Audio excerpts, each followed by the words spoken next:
2 semanas antes de la partida, mientras revisaba los plazos de los proveedores para la instalación de un estadio, mi teléfono vibró con un mensaje de grupo de mi madre. Hemos decidido que irá Cairo en tu lugar. Él sacará mejores fotos. Y eso fue todo. Sin explicaciones, sin disculpas. Solo una decisión soltada como una maleta desde un coche en marcha. Parpadeé mirando la pantalla, lo releí y luego lo leí de nuevo. El mensaje flotaba en el aire como humo. Mi nombre ni siquiera aparecía en la frase solo hemos y decidido. De repente el silencio de mi oficina se volvió ensordecedor. No respondí. No tenía sentido. Todavía no. Me recliné en mi silla y me quedé mirando la pared de archivadores de proyectos. Había pasado semanas planeando este viaje. 10 días en Dubái. Billetes en primera clase, hotel de 5 estrellas, tours por el desierto, cena en el cielo, todo. Un regalo de jubilación para mi padre, un agradecimiento por los años de polvo de pladur y rodillas destrozadas. Una oportunidad, quizás, para sentirnos de nuevo como una familia. Y le dieron mi asiento al prometido de Bree, Cairo, quien una vez intentó venderme una idea para una aplicación que ya existía en 10 versiones con mejor financiación. Cairo, quien nunca había pagado una cuenta en una cena sin necesitar misteriosamente ir al baño. Cairo, que pasó la Navidad en nuestro salón hablando de sinergia mientras me pedía prestada la contraseña del Wi-Fi. Abrí la aplicación de Emirates. Mi nombre seguía ahí por ahora. No lloré. No era así como procesaba la traición. En su lugar, abrí una hoja de cálculo, la titulé Recuperación Dubái y empecé a hacer una lista. Vuelos, hotel, tours, políticas de reembolso, contactos de seguridad. Al lado de cada concepto escribí una sola palabra, mío. Luego abrí una segunda hoja y la titulé Registro de deudas. En la parte superior, escribí sus nombres. Compré el segundo apartamento en 2018. 2 dormitorios, nada lujoso, pero de construcción más reciente y lo suficientemente cerca del centro de Bend como para que siempre se alquilara bien. Ese era el plan, de todos modos. Ingresos pasivos, inversión a largo plazo. Hice los números una docena de veces antes de firmar, aseguré una tasa fija del 3,4% y reservé un fondo para el mantenimiento. No lo compré para ellos, pero cuando el trabajo de papá se agotó durante la pandemia y mamá dijo, solo necesitamos un poco de tiempo para recuperarnos, les entregué las llaves. Sin contrato de alquiler, sin fianza, solo un acuerdo verbal. $900 al mes, gastos incluidos. Era menos de la mitad del precio de mercado.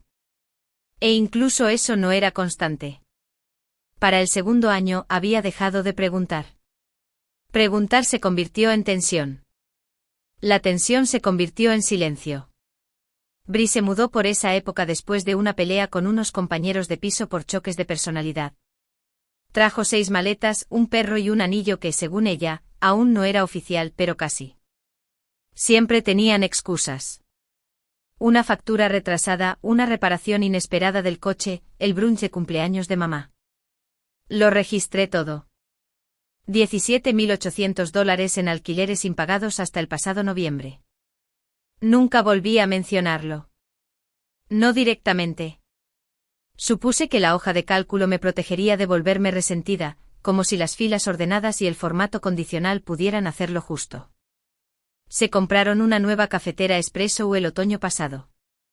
La reconocí de mi carrito de Amazon. Una vez Bri me llamó fría por enviarle una solicitud de Venmo después de que usara mi cuenta de Instacart para pedir $142 en suplementos y sushi. Esto no es un negocio, Serena, dijo, como si yo hubiera roto alguna regla no escrita de la hermandad. Pero siempre se sintió como un negocio, uno terrible. De alto rendimiento, 0 retorno y emocionalmente en bancarrota. Esa mañana actualicé la hoja de cálculo. Luego llamé a un cerrajero porque si iban a tratarme como a una propietaria, ya era hora de que vieran el papeleo. Cairo entró en nuestras vidas como la nata agria arruina el café, lentamente y luego de golpe.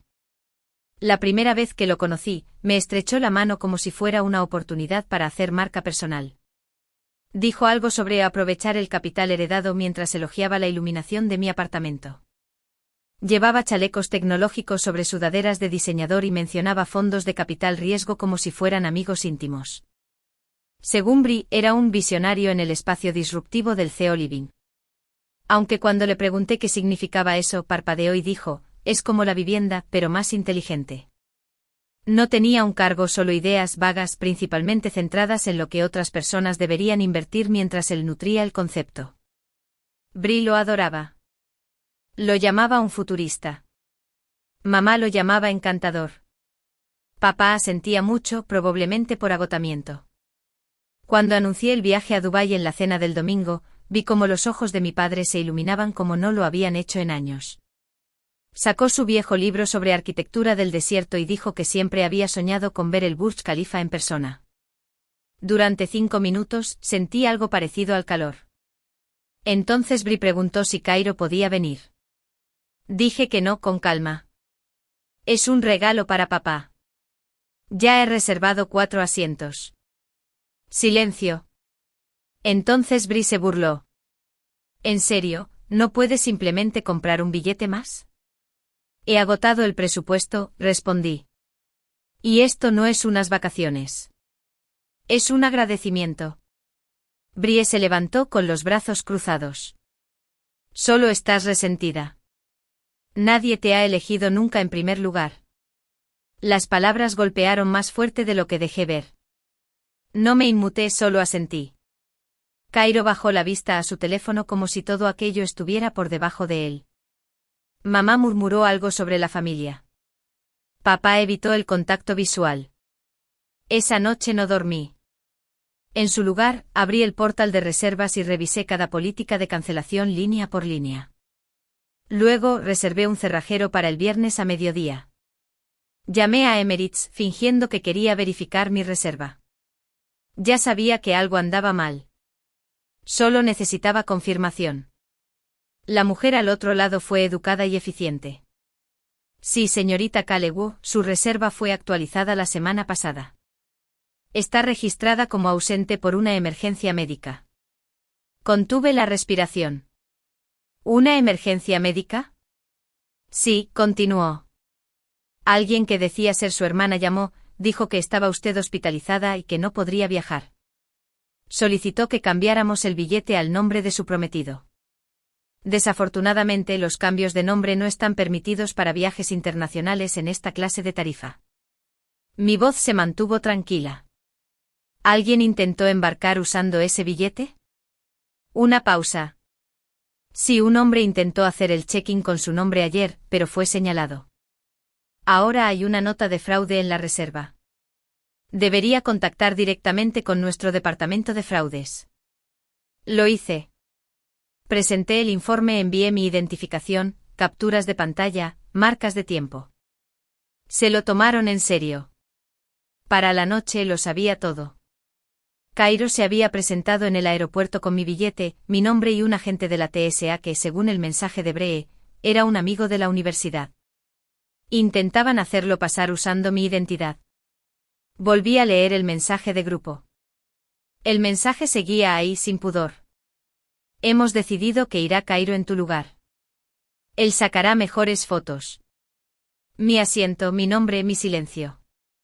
No les respondí. No lo necesitaba. Abrí la hoja de cálculo que había empezado. Junto a vuelos de regreso, añadí, cancelar, marcar por uso indebido. Junto a reserva de hotel, escribí, llamar para confirmar requisito de identificación. Fui bajando por la lista como si estuviera desmontando una casa. Al final de la página, creé una nueva sección, riesgo legal. Luego abrí otra pestaña, inicié sesión en el panel de control de la cerradura inteligente del apartamento y cambié el código de acceso. Justo antes de cerrar mi portátil, miré el mensaje una última vez y susurré en voz alta a la nada, os veo. Y lo hacía claramente por primera vez. La primera llamada que hice fue al hotel, una propiedad frente a la playa cerca de Jumeirah, reservada a mi nombre y con mi tarjeta de crédito. Pregunté si permitirían el check-in sin que yo estuviera presente. Dijeron que no, que se requería verificación de identidad en la recepción. Perfecto. Cancelé la reserva. Sin reembolso. No me importó. Lo siguiente fue la compañía de excursiones. Había reservado un safari de día completo por el desierto, todoterreno privado, espectáculo de halcones, cena bajo las estrellas. ¿Cancelado? Luego el crucero en yate, luego la clase de cocina, luego el spa. Cada vez escuchaba el mismo tono del representante al otro lado, una cortesía confusa, una sutil preocupación, pero ninguna resistencia. Los correos de reembolso empezaron a llegar, y registré cada uno en mi hoja de cálculo junto al nombre de Cairo. Los vuelos de regreso fueron más complicados. Emirates no me permitió cancelar el tramo de ida ya completado, pero aceptaron marcar el vuelo de regreso para un control de seguridad. Si aparece la misma discrepancia en el embarque, lo escalaremos internamente, dijo el representante de fraudes. Le di las gracias. Luego cambié el número de mi tarjeta de crédito. Lo siguiente fueron las cerraduras. A las 10 de la noche todas las puertas del apartamento habían sido recodificadas. Instalé 2 cámaras con sensor de movimiento y un timbre con vídeo sincronizado con mi teléfono. Imprimí un aviso y lo pegué justo en el interior de la ventana. La entrada de no inquilinos está sujeta a la ley de allanamiento de morada. Contactar con el administrador de la propiedad. Técnicamente no eran inquilinos. Sin contrato, sin acuerdo formal, solo una historia de 4 años que les había dejado escribir a mi nombre. Eso cambió a la mañana siguiente. Envié un correo electrónico a una empresa de gestión de propiedades local y pagué tarifas de urgencia para redactar un contrato de alquiler formal. Precio de mercado, $2.950 al mes. Gastos no incluidos. Primer y último mes de alquiler a pagar en la firma. Solicité un plazo de 30 días para mudarse o un aviso de desalojo preparado para ser entregado y firmado. Por último llamé a Mike Hallis, un abogado inmobiliario con el que había trabajado una vez. Se acordaba de mí. Le expliqué la situación con un lenguaje limpio y neutro. No me interrumpió, solo dijo, empezaré con el papeleo. Haremos esto correctamente. Para cuando cerré el portátil esa noche no había intercambiado ni una sola palabra con mi familia, pero había revertido cada rastro de lo que me quitaron. Y el silencio se sentía mejor que cualquier cosa que hubieran dicho jamás. El primer mensaje llegó a las 2:14 de la madrugada. Serena, ¿qué has hecho? No hay reserva de hotel. El tipo de la recepción se ha reído de nosotros. Puse el teléfono boca abajo y volví a dormir. Por la mañana había 12 más. Mi alquiler, no podemos contactar a nadie, las excursiones han desaparecido. ¿Qué está pasando, Cairo? Esto es completamente poco profesional y roza la ilegalidad. Tendrás noticias de mi abogado, Serena, se rompió el brazo en el paseo en camello. ¿Acaso te importa, Serena? Nos has avergonzado delante de la nueva familia de Cairo. ¿Entiendes lo que has hecho? Sí que lo entendía, y tenía una hoja de cálculo para demostrarlo. Repasé los mensajes como si pertenecieran a extraños. Habían aterrizado en Dubái, asumiendo que yo seguiría cargando con todo. Incluso después de echarme de mi propio viaje esperaban lujo. Obtuvieron caos. Me los imaginé entrando en el vestíbulo del hotel, cansados, engreídos, esperando toallas frías y botones, solo para oír, no hay ninguna reserva a ese nombre. Me imagino el pánico empezando a resquebrajar la voz pulida de mi madre, a Cairo resoplando en su teléfono, tratando de sonar importante. Mi padre se consumía de humillación. Eran 3 personas que habían construido un mundo a base de suposiciones. Yo simplemente había quitado el andamiaje. Más tarde esa tarde llegó un vídeo. Cairo sentado en un banco con un cabestrillo improvisado. Mi madre de fondo gritándole a un taxista. No le di al play. Serena, ya has dejado claro tu punto. Lo solucionaremos. Pero esto ha sido cruel, Serena. Cruel. La palabra se quedó conmigo más tiempo de lo que esperaba. Cruel era pagar $30.000 y ser reemplazada. Cruel era usar el nombre de alguien en la seguridad del aeropuerto sin consentimiento. Cruel era decirle a tu hija que es menos fotogénica que un hombre al que conoces desde hace 11 meses. Abrí una nueva pestaña e hice una donación de $1 al GoFundMe que mi madre había creado hacía meses para la próxima cirugía de rodilla de mi padre. Todavía estaba activo con $311 recaudados. El sitio me preguntó si quería hacer público mi nombre. Lo hice. En el mensaje escribí, de la hija que no fue invitada. Luego cerré el portátil y me preparé un té. Tenía una reunión con Maike a la mañana siguiente para firmar el paquete de desalojo. Aparecieron en el camino de entrada como si nada hubiera pasado. Mi madre saludó desde el asiento del copiloto como si no hubiéramos hablado en semanas.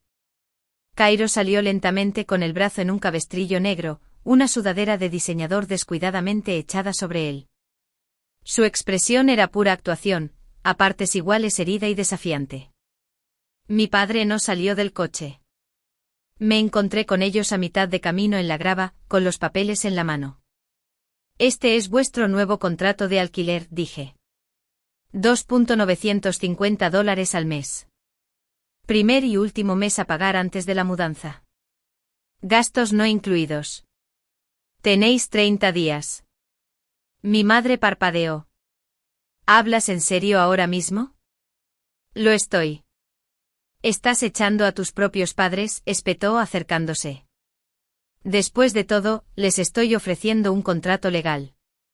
Es más de lo que yo recibí. Cairo me quitó el paquete, hojeó la primera página como si buscara lagunas legales. No puedes hablar en serio. La familia no funciona así.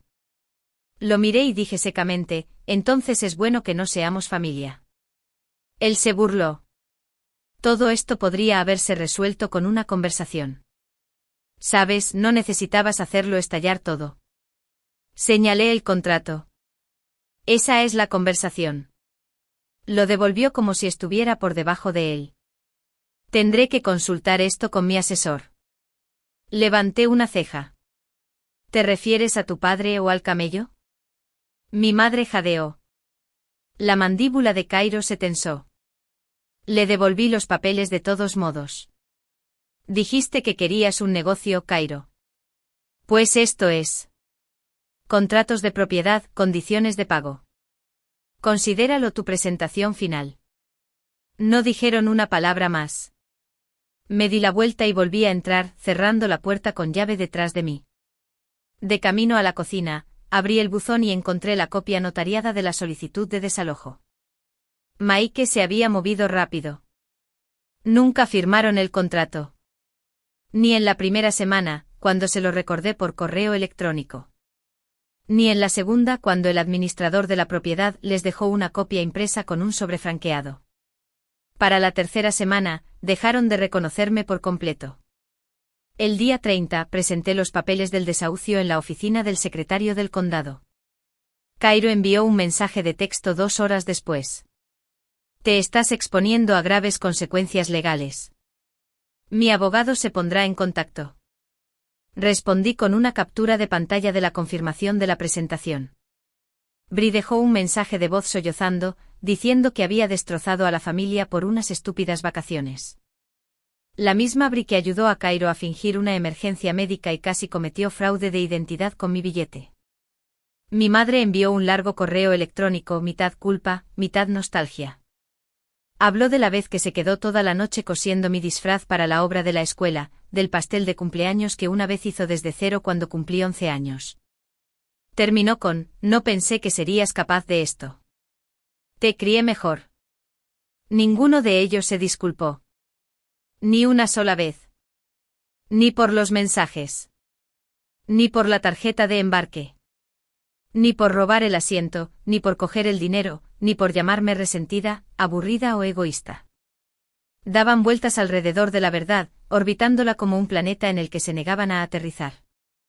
Le reenvié todo a Maike. Mensajes de texto, mensajes de voz, capturas de pantalla. Me dijo que me mantuviera firme y dejara que el papeleo hiciera su trabajo.